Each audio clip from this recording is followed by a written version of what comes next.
Everybody, this is Julissa. Thank you so much, everybody, for coming back to my channel. Thank you so much to everybody who's watching and listening right now in the podcast. It is Sunday, February the 15th, 2026. I'm here to do another video regarding the Nancy Guthrie case. And I really don't even know anymore.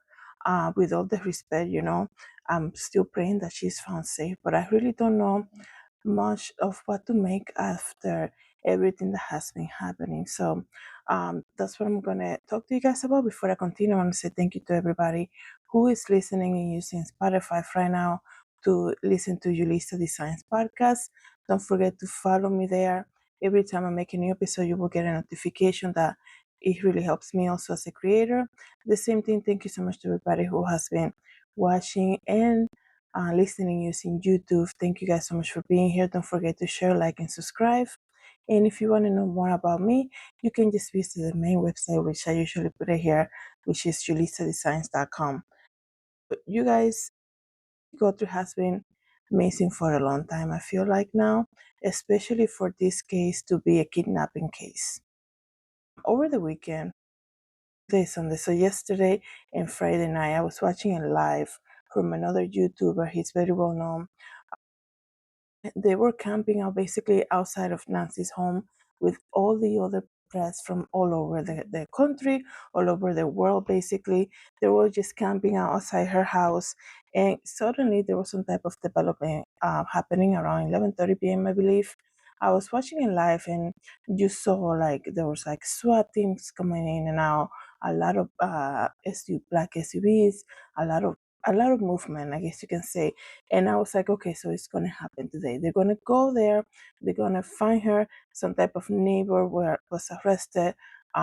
Something so developing is going to happen because of the movement, right? And people were like, we're going to stay here all night if that's what's needed. And then that came and went basically. And I noticed it was kind of, it was going to come to nothing because, like I said, I was watching this live. I think a couple of podcasters and YouTubers were streaming live over there. They stopped a policeman who was coming out, right? And, out of that interest to the neighborhood. And they were like, what's going on? We see so many cars moving. We see SWAT teams, all of that. And they're like, um, we don't know what's really happening. They were so clueless. And I was like, oh my goodness, this is another false alarm in this case. This is insane.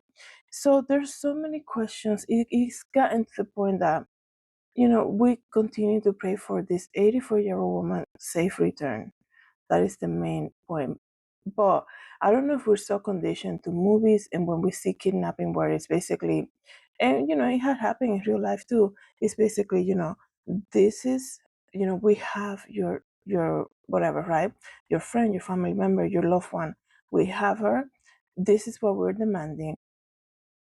Then the negotiation begins. They usually have a negotiation person from the team who is just the person communicating, right, with these people.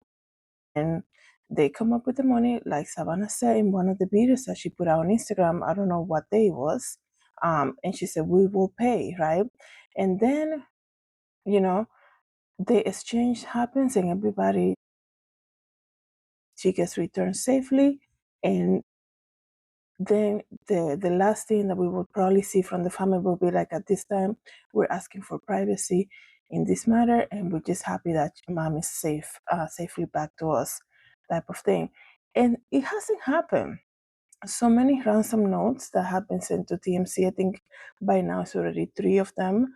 Local media has over there in Arizona have received ransom notes, and then they find a glove, right? And now they're saying they say that the DNA retrieved from the glove appears to be the one worn by the armed suspect in that video, right? And it's like, so if it's matching the guy in the video, the DNA from the guy in the video, they know more information, obviously, about who the man in the video was on the surveillance video. That's another thing that was released maybe about a week ago. So, okay, so they have all of that. So are we in the point where, they're trying to kind of like figure out why it's going to be said to the media before they even release it. Like, what is going on here? It's almost like it's almost like it's so on it's so similar to other kidnapping case. This case. Earlier this afternoon, they said this can drag on for a long time, right? They were actually telling people that are lingering around the house to go home, basically. Those podcaster YouTubers, kind of like what I do. Well, these are the people that go in the area and kind of like do the live stream, and they were telling them just go home. I'm sure the neighborhood is tired of it, but you have a kidnapping here happening. You came and asked for the help from everybody. 30,000 tips, that's a lot of information. And it's like, why hasn't been any proof of life yet? If you're saying this DNA is matching the arm suspect in the video camera, why this person has not been identified fully to the point that we can see their face without the mask, and you don't have any other information. There is no neighbors video cameras coming out.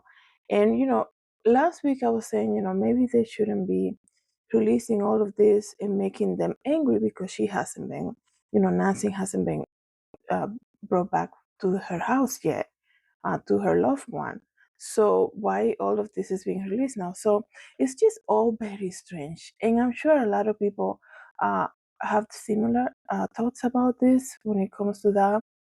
It's just so strange that it's been so long. I mean, it's February 15th. There is no proof of life. There is no message from her saying, why is this taking so long? Just do what they say. Um, like anything, we need some type of proof of life. Is this even considering a kidnapping at this point? It's almost like, it's even hard to describe. It's almost like as they dig deeper into this, something else is being discovered, unfortunately. But that's what it sounds like, because last night it looked like they found her in the basement or somewhere, right? The type of movement that was happening, or I think it was last night or the night before, that you would think, oh my goodness, this is going to be breaking news in like a millisecond, right? And then nothing happened. And it's like, what is going on? I cannot imagine like her daughters, her children, just hanging around trying to get any news. Like, normally a kidnapping, when people kidnap somebody, they don't want to linger with them. They don't want to. They want to get what they want. Like, if they're asking for money, and I'm praying for her safe return. But I'm saying this doesn't seem like it's a normal kidnapping. Not because it's so publicized, nothing like that. We understand who her daughter is. I'm not saying nothing like that. I'm saying normally it's like they want to get their money basically, and they want to go and do whatever it is that they're gonna do and release the person that's being kept hostage. So it's very unusual for this to have lingers for so long, right? Um, it's just it's very strange. So let me see any information I can give you now.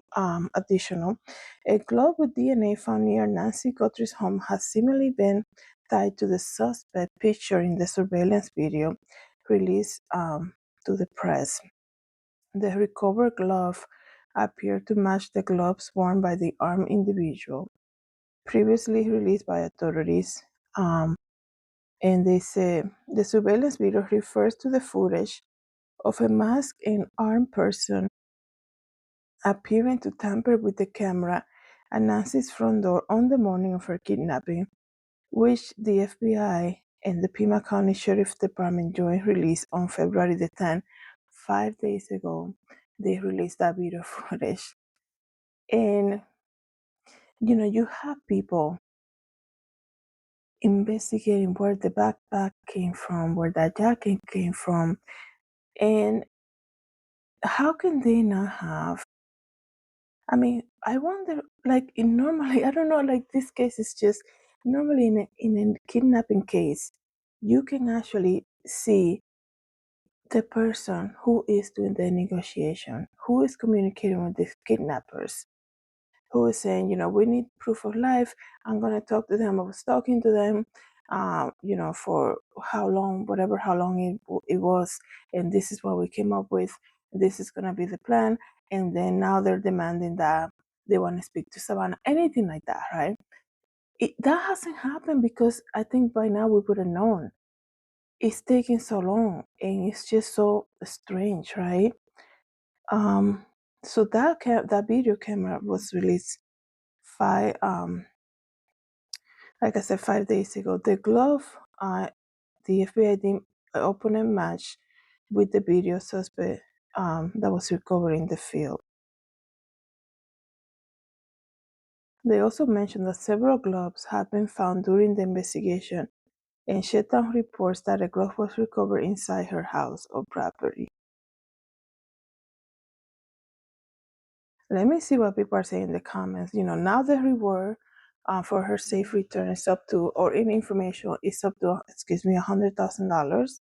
And the phone number of the Pima County Sheriff Department is 520-351-4900. Let me see what people are saying because, right, somebody said, just my own immediate thought was, how do they know the DNA matches that of the person on the porch unless they know who was and already had their DNA, and numerous posts made about it sound like they haven't found the identity of the person. Let me see. Why are the searches throwing us? Okay. So they also mentioned that they found so many gloves, and some of them were from the people searching around the perimeters of her property. And they're saying you have people volunteering to help and search, and when they're done, they're dumping the gloves like all over the place. Like, who does that, right? So that's what they were saying. Some of them were also from the searches, some of the gloves that were found. And somebody said, if this glove was near the home, why wasn't it found sooner? And people are the investigation team is completely being bashed. You can sense that if you follow this case and you go in some of the chat rooms and on Twitter, and you go, or even on YouTube comments, you can see how the frustration has grown. Um, it's a very strange case, and we need to remember at the end of the day, she's still missing. And why is this? Why is this crawling? Why is this lingering this long? In the sense that if you're telling me this is a kidnapping, right? Who is communicating with these people? If they're sending out ransom notes, who are these people that have her? When was the last communication with them? Why hasn't been any communication, proof of life demanded before anything, right? It should have been. I'm sure these people know all of this, but it's just very strange that they haven't released that. They're scrolling. 5 days ago, the surveillance video came out, and now we're talking about a glove, right? Um, and it's just one thing, like every 5 days, another major thing, right? It makes you wonder, like, what's going on.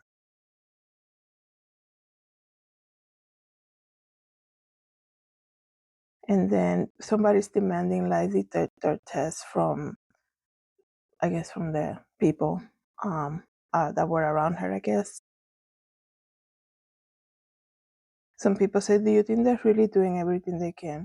So yeah, like I told you guys, this is very interesting case. Sad though that we have a 84-year-old woman still missing. Like, that's crazy. Like, you have people that are able to send um communication to TMC, and you're not, like, you would think they're like getting down to the IP address, whoever sent that, and getting surveillance video, even if they went to a public place to send that email. Why they're not pinpointing who sent that email to TMC, what computer? Like, oh yeah, we saw a suspicious person using the computer here, or a car parked here for a long time using our store internet, anything like that, to to find who are these people sending this notes? I know that there was a ransom note from a fake person, right? Somebody who was pretending to get themselves involved in this case, just pretending that they have her. And I don't know how people can do that, right? But that happened. That man already got arrested and got released. I'm sure he has a court date coming up soon. But other ransom notes they were demanding the money. That I think that's what Savannah came out and said we will pay. So why hasn't why hasn't the IP address been tracked down and find out who sent that? Are these people so clever to the point that the IP address cannot be tracked yet? They show up to the house and they have to cover the camera like with grass from the bottom. Like they couldn't think that she was gonna have cameras. So it's just interesting. Let me know, guys, what you think in the comments. Thank you so much, everybody, for coming back to the channel. Thank you to everybody who's listening in the podcast. Have a good day. God bless.